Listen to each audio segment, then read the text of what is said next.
Nõndaks, head siin viibijad ja siia jäänud.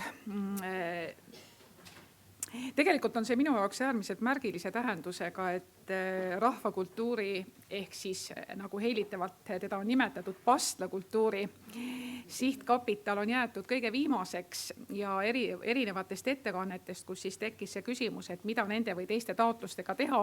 Ma siin pool hääli koha pealt ütlesin, et teadagi, kuhu saata otse loomulikult rahvakultuuri sihtkapitali.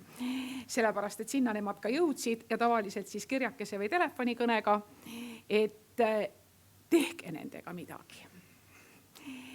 Sest ükskõik kui entsüklopeediliselt me seda rahvakultuuri ka ei defineeriks, siis vähemalt rahvakultuuri sihtkapitali nõukogus olemise kogemus kinnitas mulle seda, mille pani kirja lastekirjanik Astrid Lindgren. Et mul on jumal hoidku, ma olen harjunud, ülikoolis on 250 õpilast, mul on väga kõva hääl, milleks mulle veel see toru, aga aitäh selle eest.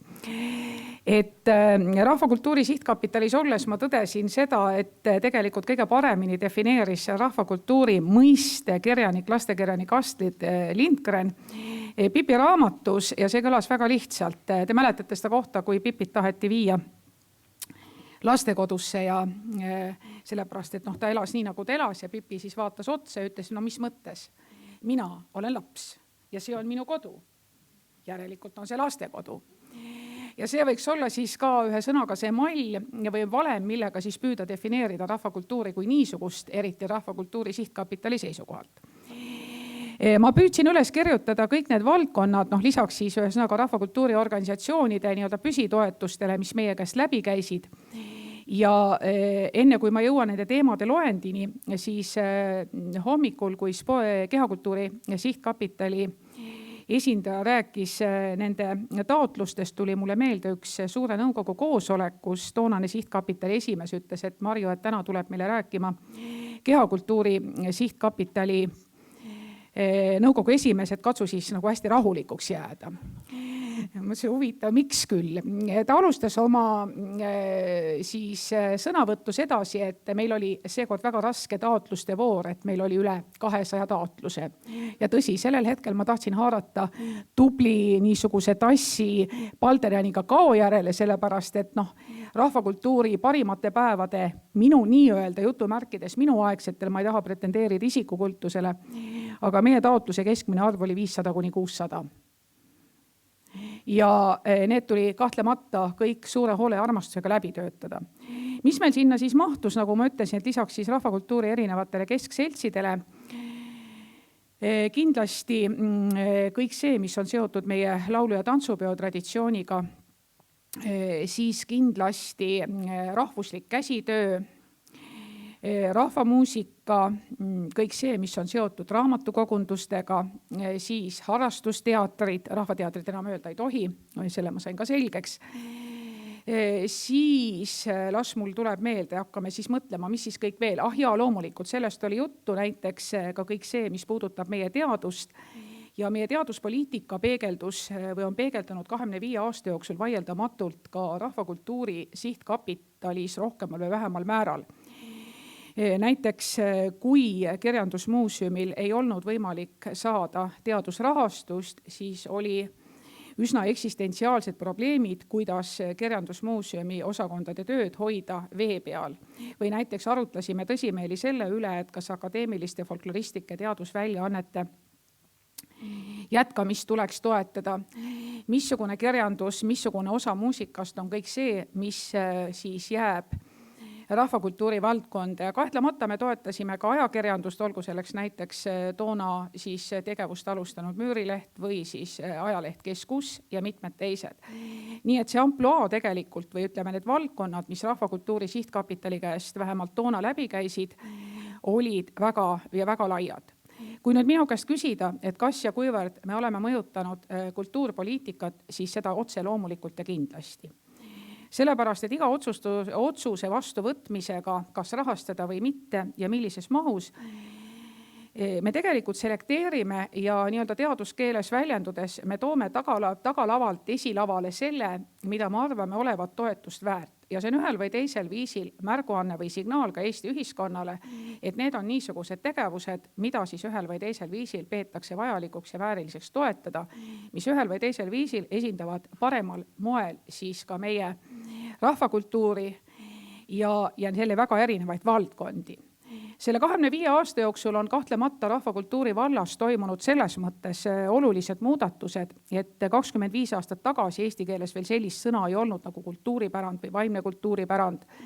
Täpselt samamoodi ei olnud Eestis veel väga erinevaid programme, mis samuti ühel või teisel viisil toetavad kõike seda, mis on siis seotud rahvakultuuriga. Need on siis Kultuuriministeeriumi alt rahastatavad piirkondlikud programmid, mida on olnud pisut rohkem nüüd juba kui 10 aastat Võrumaa, Setumaa ja neile on lisandunud juurde. Aga samuti näiteks mingisugune hetk toetas rahvarõivaste valmistamist näiteks maaelu selline programm nagu Liider ja kui Liider lõpetas, nii sagenesid meile otse Rahvakultuuri Sihtkapitali siis kõik need taotlused, millest siis sooviti ühel või teisel viisil abi saada oma rahvarõivaste korrastamiseks. Ja kindlasti ühel või teisel viisil näiteks meie rahvarõiva pilt, ma usun, et on saanud rohkem ja vähem mõjutatud ka Rahvakultuuri Sihtkapitalist, sest hoiak oli selline, et piirkonnad võiksid või piirkondade kollektiivid võiksid kanda oma piirkonna rahvarõivaid ja pigem toetame siis meistreid, kes valmistavad neid oskusi, kuivõrd võib-olla seda, et me ostame nii-öelda valmis komplektid. Aga rahvarõivaste taotlustega seonduvalt tuleb mul meelde, kui Liider lõpetas siis selle toetuse, tuli meile üks selline kena toetus, kus oli enam-vähem täpselt niimoodi kirjas. Selle piirkonna rahvatantsurühm vajab hädasti abi siis meestantsijate pükste või nii-öelda pükste siis soetamiseks või uute pükste soetamiseks, sellepärast, et need paistavad juba piinlikult läbi. Ja samamoodi, eks ole, et kui me siis toetasime pigem sõnaga ikkagi seda, et meie Lõuna-Eesti folkloorikollektiivid laulu- ja tantsupidudel kannaksid oma päritolu kandi rahvarõivaid, mitte võib-olla neid, mis meeldivad, nagu te mäletate, siis 50ndatel oli ju anti välja selline säädus, et kuna Nõukogude Eesti siis tantsu- ja laulu tantsukollektiivid ja siis koorid on väga depressiivsetes riietustes, peaksid kandma rohkem siis selliseid rõõmsavärvilisi komplekte ja sealt tekkis meie kolonnidesse siis arvukalt muhupruute, hoolimata nende east ja ma ei tahaks nüüd daame solvata, aga ka kehakaalust. Et minna siis tagasi ikkagi selle juurde, et me ei häbeneks omakandi riideid, sest miks me peaksime siis valima neid selliseid. Ja täpselt samamoodi on see sama hindamine on ühel või teisel viisil, nagu ma ütlesin, seotud kultuurpoliitikaga, sest arvestades Rahvakultuuri Sihtkapitali menüüd, siis väga raske on panna pingerida või tekitada mingisugust eelistust näiteks käsitöömeistrite, siis pillimeistrite, tantsijate, lauljate, aga näiteks ka raamatukoguhoidjate või mõnede teiste loojate vahel, see ei olnud teps mitte keeruline. Iseäranis sellel, või see oli väga keeruline, et see ei olnud teps mitte kerge, tahtsin ma öelda. Iseäranis sellel ajal, kui nullindate alguses, nagu eelkõneleja juba väitis, me laekusime Kultuurkapitalist koju kottidega. Need olid väga head kotid, 2 kotitäit oli mul taotusi ja 3. kotis olid käsikirjad. Lapsed tassisid üles, arhitektuuri Sihtkapitali liige peaks teadma, miks ei ehitatud Tallinnasse 6-kordseid maju, sellepärast, et üle 5-kordsetes oleks tulnud ehitada ka lift. Need kotid olid muuseas väga head, kui ma selles samas korteris tegin kapitaalremonti, siis üks nendest lastest, kes aitas taotlusi üles vinnata, vedas nende kottidega välja natukene ka betoontükke, pidasid vastu küll, väga head kotid olid. Edasi läksime me seda teed kahtlemata, et see 25 aasta jooksul me oleme saanud minna siis üle elektroonilistele taotlustele ja vaieldamatult taotlejad on läinud ka märkimisväärselt professionaalsemaks. Ja siit omakorda ka Sihtkapitali koosseisule esitatavad nõuded, et sa valdad tegelikult seda teemat. Ja kui tõsiselt rääkida, siis nagu ma ütlesin, meil on väga erinevaid kohti, kust inimesed võivad saada oma rahvakultuuri valdkonna tegevuste jaoks taotlusi. Ja siin paraku tekkis ka selline väikene aususe probleem, sellepärast et sageli juhtus, kuna meil ei ole ristviiteid ühele või teisele programmi keskkonnale, kus siis väga osavalt küsiti sama tegevuse jaoks mõlemast kohast. Ja vahel õnnestus nii-öelda, kui sa olid kursis, õnnestus vahele jääda, aga kahtlemata taotlemise juurde käis ka see folkloorne legend, mis tõenäoliselt kestab ka praeguseni, et küsime igaks juhuks rohkem, siis saab selle, mis täpselt vaja on. Ma näen, et inimesed noogutavad selle peale rõõmsalt. Ja niimoodi õppisin ma, nagu ma ütlesin, et Rahvakultuuri Sihtkapitalis olles ma sain ka elukestva õppe, nii ma näiteks õppisin ära selle, kuidas arvutada bensiinikulu, mida küsiti näiteks Jaanipeo platsi niitmiseks muruniidukiga. Muruniidukile nimelt oli vaja bensiin ja minu lihtne arvutus näitas, et selle muruniidukiga võiks vabalt Tallinnast käia ära Võrus ja tagasi. Et nii palju nad siiski ei saanud seda raha. Või näiteks sellised toredad taotlused, mis olid seotud väga niisuguste erinevate alternatiivsete elulaadidega. Taotlused a la stiilis, et umbrohi minu koduaias ja kõik Sihtkapitali liikmed olid nõus võtma nad endale lihtsalt suveks enda juurde, et oleks nagu rohimisest ka kuidagi saanud nii-öelda ühele poole. Aga vaieldamatult Sihtkapitali nõukogus olemine on enam-vähem sama ilmselt, mis astuda poliitikasse, sellepärast, et kuna sa oled rahapajale suhteliselt lähedal seisev isik, siis oled sa paljude jaoks vaenlane, nende jaoks loomulikult, kes taotlust ei saa, sest kehtib see demokraatia põhimõiste, et kui minu arusaamised langevad kokku või mina saan seda, mida mina küsin, siis järelikult on õigus ja demokraatia. Kui asjad niimoodi ei lähe, siis kahtlemata mingisugust demokraatiat ei ole ega tule. Ja nii me saime siis ka väga erinevaid telefonikõnesid, ma ei hakkaks võib-olla neid nii väga ümber jutustama, nendelt loomulikult, kes jäid taotlusest ilma, kui neid, kes siis said oma projektid rahastatud ja paljudel juhtudel siiski osaliselt. Tõsisema poole pealt tõdesime meiegi seda sama, mida siin täna juba mainiti, et mida teha ja kuidas hakkama saada sellega, et ka Rahvakultuuri Sihtkapital ei ühe sõnaga, kuhu ei klammerduks inimesed, kes siis ühel või teisel viisil eeldavad seda, et kõik nende projektid saavad maksimaalselt rahastatud ja täpselt samamoodi, kuidas lahendada neid probleeme, mida siis püüti viia ka kohtu tasandile, et kas ja kuidas me oleme siis järginud kõiki reegleid ja miks ei ole siis ühte või teist projekti rahastatud. Samamoodi arutlesime väga pingeliselt, et mitte öelda reljeefselt, mis asi on stipendium ja kas ka Kultuurkapital võib stipendiumi anda üldse välja, sellepärast, et tegelikult ju antakse raha selle eest, mida inimene teeb ja see on töö ja see on töötasu ja selle pealt tuleb, eks ole, maksta maksud ja käituda väga seaduskuuleka kodanikuna. Nii et elu oma mitme värvilisuses ja paljutahulisuses kindlasti käis meie Sihtkapitalist ühel või teisel viisil läbi. Aga samas julgen öelda, et see 25 aastat on ju ka inimese jaoks selline iga ja vanus, kus tal võiks olla paremal juhul käes isegi magistrikraad. Ja mina isiklikult kõrgharidussüsteemis üle 35 aasta töötanud inimesena ulataksin Kultuurkapitalile täna selle magistrikraadi kindlasti, sellepärast, et ainuüksi rahvakultuuri vaatekohast oleks väga paljud asjad jäänud olemata.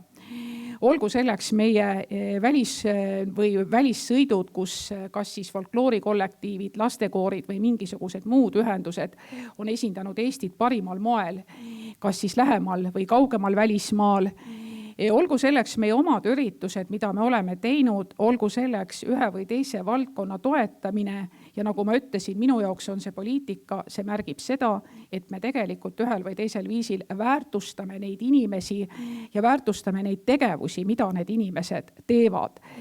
Ja see on, ma arvan, meie ajas väga oluline, sellepärast, et Eesti inimene ju ei ütle hea meelega head sõna. Mul kunagi oli üks kolleeg, kes pärast ühte konverentsi kutsus mu kõrval, ütles, et kuule, see ettekanne oli sul väga hea, aga ma ei hakanud seda rahva ees ütlema, kuidagi piinlik oli. Et me rohkem nagu käitume sedamoodi, et me ei taha nagu väga tegelikult tunnustada seda, kui palju seda head on tehtud või kui palju tegelikult rahvakultuuri valdkond on selle 25 aasta jooksul siiski arenenud, hoolimata sellest, et tuleb kahjuks selekteerida ja seal juures tuleb hoida alles see südametunnistuses, see sopp, mis ütleb seda, et me tegelikult ju tunneme Eestis kõiki. Ja isegi siis, kui ma seda taotlust ei näe, või ükskõik, kui ma näiteks retsenseerin kolleegi artiklit ka, ma ikkagi tunnen ära, kes seal on.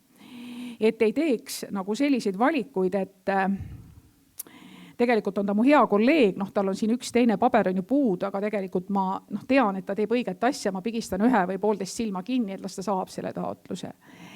Et me suudame nagu jääda selles rollis meeldivalt neutraalseks, nähes taotluse taga sisu, aga selle enam-vähem ka korrektset vormistust.